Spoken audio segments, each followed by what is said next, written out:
Hello, Young. You're up next. So where's this one played out of? Mohegan Sun. Mohegan Sun. And the game size? This is the 510 here. 510. Is there a cap on the buy-in? It's 2,500. 2,500. Okay. Yeah, so this is 9-handed. So in this hand, the low jack makes it 25. We're in the hijack next act with King of Diamonds, King of Clubs, and we make it 100.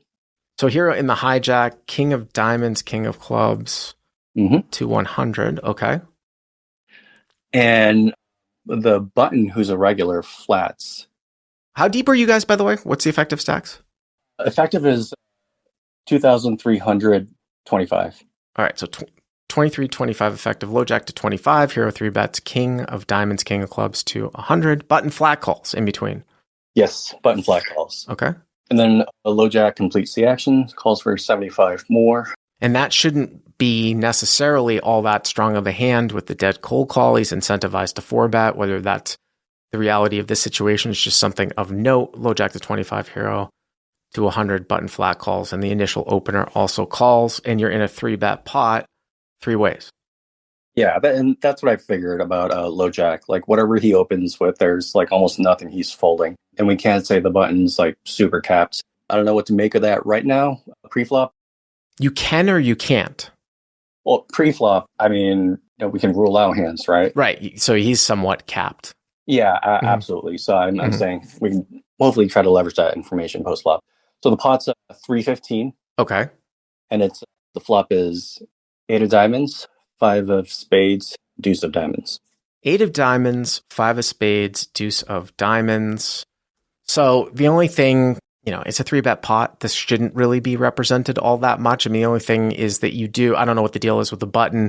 You will find some guys that like to cold call pocket pairs like 8s through jacks or queens. Of course, the low jack, if he had opened a pair, he might have those. I mean, maybe a low jack opening range might be any pair, maybe a little bit wide with deuces, but say it's any pair, he's probably going to complete. So, I mean, your opponents probably do have more sets than you. Of course, those are just sets. There's no 2-pair or anything like that represented here.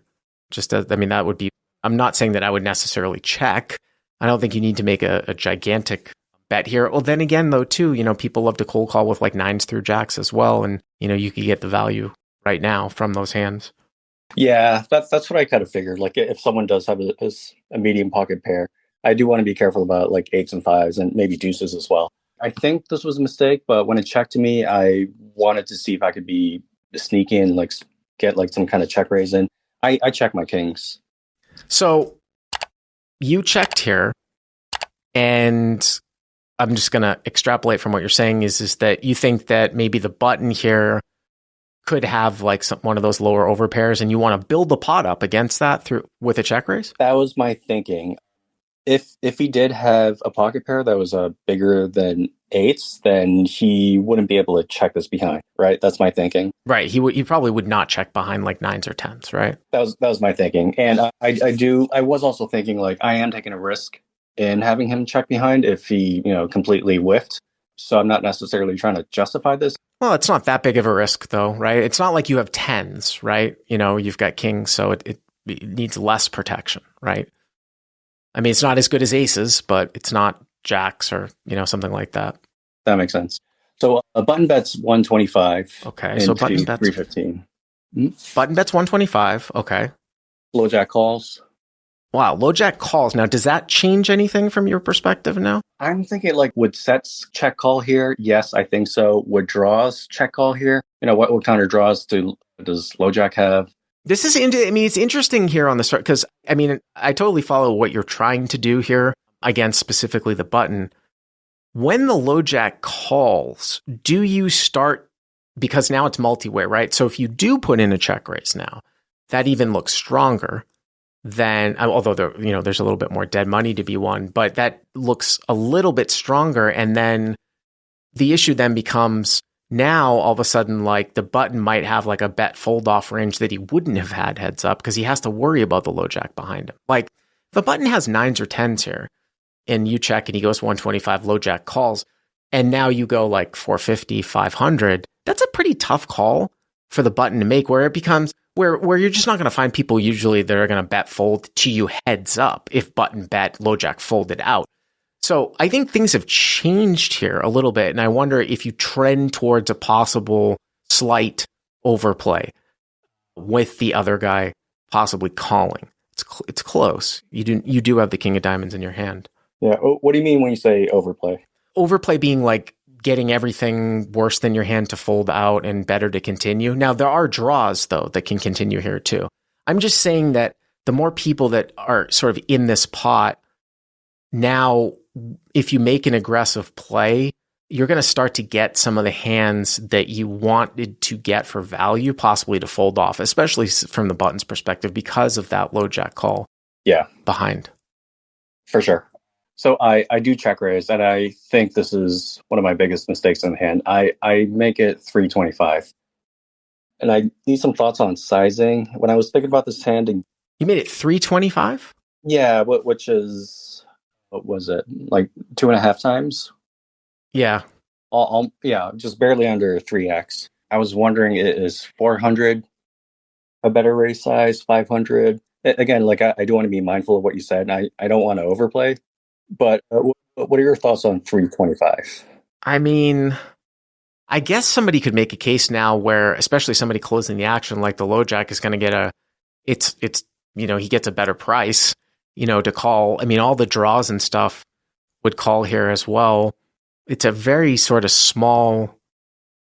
Yeah, it's definitely a smallish type of check raise. I mean, I personally, again, I'm still going back to the fact that I would, at this point, I would probably just call.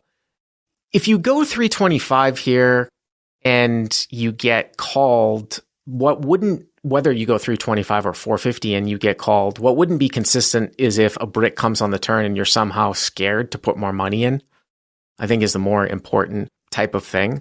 I mean, I don't know. I mean, maybe it's not as bad like on paper as some people might think. I mean, the draws and stuff are going to call anyways, and if you're trying to keep stuff in that's worse that might fold out, I suppose if that was what you were going for here.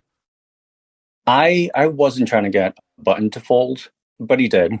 He did indeed have a bet fold range. Yep. And low jack raises to 825. So low jack back raises. He back raises to 825. Yeah. So I remember this now. So, first of all, I just want to ask you before I go into this a little bit, do you have any information about the skill level of the low jack player or who the low jack player is or anything like that? Well, both low jack and button, they're regulars. So they're regulars? Yeah, they're regulars. So, as the chat is shouting out fold, in general, like a back raise in live poker is probably like one of the strongest plays that anybody can make in live poker. Meaning, what is a back raise? A back raise is when someone calls a bet and then re-raises a raise. So in this case, the button has bet, the low jack has called, you have raised, and now the low jack re-raises you. So he calls and then re-raises. That's a back raise. You can see it. You see it pre-flop, and it's super fucking strong. And, usually like post-flop at this level, it's super strong. I will say one little caveat. If people have been with me for a long time, and I don't think I've necessarily brought it up that much in training here, that much, but there were a couple of hands in this specific situation that I played at when I was cutting my teeth at Commerce 510, where I back raised a flop check raise by the pre-flop raiser. And what I mean by that is that usually when the pre-flop raiser check raises here, like you did here in this situation, he's got an overpair a lot. And if I had something like 78, especially if it blocked like a set, like really, really thick value here, because I don't think you're 3-betting like fives or deuces. If I had like 7-8 suited in a backdoor, I've made this play before. It's very risky because sometimes somebody who's going to check raise like an overpair isn't going to fold, but the low jack could put a shit ton of pressure on you, not wanting knowing because you've kind, and I hate this term, like playing your hand face up, you've kind of played your hand face up a little bit. So now if I'm the low jack, I could be like, does this guy want to play for stacks here? If I back raise him, and again, I would take a hand, it would be great to block like 8x here in a spot like this, but I might not even need that. If I think the move would be so strong here, if I had like Jack 10 of diamonds, although I might be doing a lot of raising against the field better anyways. So I would probably tend to think that if I was in the low jack spot, I would have more medium strength showdown as opposed to draws, because I would probably do a fair amount of semi-bluffing against a button bet after I get checked in a 3-bet pot. And it's sometimes even to drive somebody out who actually has checked an overpair like you in this spot. So I would tend to have a little bit more medium strength showdown. So if I had like a hand like 7-8 or something like that, I might actually make this play. Now, with that being said, does that change the fact that most people don't have that tool in their arsenal and that this is unbelievable strength most of the time? No. So I mean, what is he representing here when he back raises you? I think you asked like what type of player this is, and he's a reg. He knows that I'm a reg, so we've played at the table before. And I realized mid hand that I did kind of, I was transparent with my hand, and I think he's trying to say I'm trying to get value out of an overpair, meaning 8s, 5s, deuces. Would he ever do this with diamonds? Oh, by the way, and that's some people are saying, well, a draw that I might not make, an attacking bet against the attacking raise against the button might be maybe some nut flushish types of hands. Michael G had said ace, queen, and diamonds. I mean, maybe I think I 4-bet some of those hands though, because the button cold called pre-flop. So yeah, I mean, some of those draws that I didn't raise could make this play. The only thing I would say that's kind of weird though, I mean, it's not. Here's the thing. Like if I'm the low jack and I have a set and I didn't want to drive the button player out and I was slow playing a set, right? There's two schools of thought here. Once you check raise and I kind of know that you have an overpair, for people that I don't think are ever folding overpairs, sure. I mean, there's nothing wrong with just getting money in now just in case some scare cards might not come up. But if for some reason I thought that somebody was capable of folding like an overpair here, I could also just call and you're going to probably bet a lot of brick turns. So it kind of depends on what you think or what, sort of that approach in a given spot. I mean, some people would say, well, wouldn't this guy wouldn't he slow play a set? Do you know what I'm saying, Buck, about that? Like slow playing sets and stuff? Yeah. Yeah. So what were your thoughts here? I was thinking this is a thinking player and he can do this without sets. So I want to see how much he has. See, he was the effective stack. So had I called, he'd have 1,400 behind. And I'm trying to see if there are any turns that I can, get stacks in. If he does kind of dunk into me. So if you make this call, you guys have put in 1,650, and then plus the 125 from the button, which is 1,775. So the pot's going to be like 2,000, and what you're going to have about like 1,200-ish left, something like that. My math says 1,400 left. If you started with 20, okay, so yeah, 100, 1,400 left. So yeah. I mean, what are the blanks on the turn? Just like non-diamond cards? You mean? Yeah, but like, are there any blanks considering line taken here? So that's where I was really kind of. Well, you got to think that he has some sort of draw, right? Oh, certainly, yeah. Not non-diamonds, non-straight cards. I flat call. I'm never going to raise here, right? So I flat call. Just as an aside here, I just got to read this chat. This guy likes to be a little bit combative, but I want to throw something out here. So Yanni Karen in the live chat says, it's a clear fold here. I don't understand what is being discussed here. Okay. My only thing is that if that is the case, then if anybody watching this is ever in a situation where the preflop raiser check raises a ragged board and they never have any of the sets because of the action, you should pretty much always back raise. Always. Because it's always a fold. That's all. That's all I'm saying. Hero calls. So 2,090, the turn is the ace of diamonds. meaning that all of his nut flushes he never had, and he jams for 1400.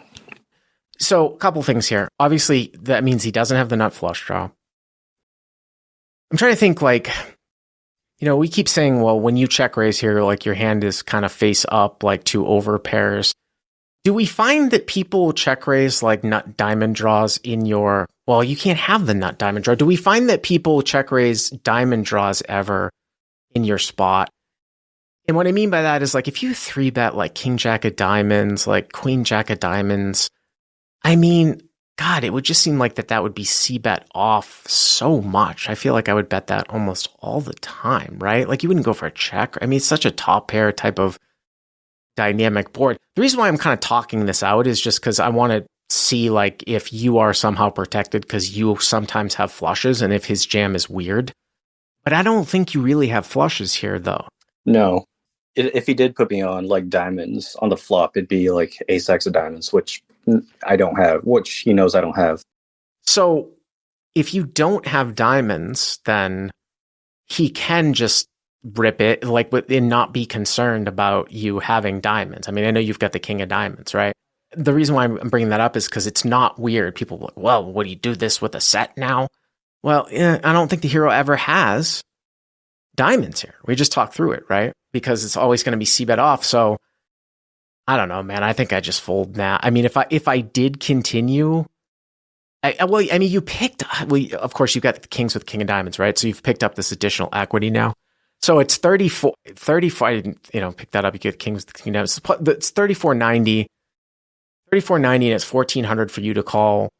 So what is that? 2.5 to 1. If he has a set, you have 11 outs. Right? There's 3 diamonds on board. Say if he's got a set of 8s, you've got 11 outs, which means you probably are like in the low 20s. You probably need like 3.5 to 4 to 1 to call here in this particular spot. The problem is that if he does have some diamonds that are making this play, they're there now and you have less outs than that, right? You don't have 11 outs, you have 7 outs. So exactly, yeah. I mean, people could say, well, he doesn't have the king high flush draw. I mean, that's true. But again, if he's liberally able to just jam sets, I'm trying to, another sucky one, although, if he ever had like ace 4 or ace 3 suited here, that would really suck too. I'm trying to think. He'd have to call the buttons bet and now just. So would he backraise with like ace 3? Yeah, but if he has that game in him, where he recognizes the situation, that might be one of the hands that you could back. Or like ace 5. It doesn't matter. Ace 5 suit that he didn't 4-bet off. Again, the point that I'm trying to make here, or even ace 8, the point that I'm making here is if he thinks you have an overpair and you wouldn't play for stacks, ace 8 could be one. People are like, well, why would you do that with top pair? Because the guy has an overpair. So, that's another hand, ace 8 suited, that might come in that could liberally go in here. So there's a lot. With the flushes completing, with him still being able to just like blindly jam sets because you don't have flushes, and then maybe now an ace actually improves him to a hand that you actually beat on the flop, I think I probably just fold off now. Well, that's what I do. I fold. He scoops it a bit after the hand. I talk with both villains. Button had 2 10s. Okay. Yeah, like his line totally makes sense with that medium overpair. He had to bet the flop, but couldn't withstand a raise. LoJack said he had 6-4 of diamonds. 6-4 of diamonds? Isn't that crazy? Yeah, I can see LoJack opening that with the intent to kind of make a move and suddenly getting priced in. The reason why I think this is such a weird spot, though, is because even though you opened your, that's a huge combo draw. The guy's not even out of line. The reason why, it's possible he could have that. The reason why I wouldn't have that, well, first of all, it's way too wide, right? He should never be opening and calling like in a multi-way pot, like with a gap suited connector. That's number one, right? But say he had like something like 5-6 of diamonds or 7-6 of diamonds where he sort of threw in the call. The reason why that's a little bit odd to me is because if the button's betting there, right? Like, look at this action. Open 3-bet, button flat calls, right? And then let's say we call with 6-7 of diamonds, or even whatever, 5-6 of diamonds, right? When you check, and the button bets, it really looks like this is what he has, right? Like nines through jacks or queens, right? That's why you check raised. I would attack that button bet with this combo draw if I was the low jack. So wouldn't really find myself here in this spot because I would have raised first anyways against a probable nines or tens type of holding. That's what's a little bit quirky about this. But yeah, I think if you continued here, I think I probably would fold off here on the turn. But thanks for the call. I appreciate it.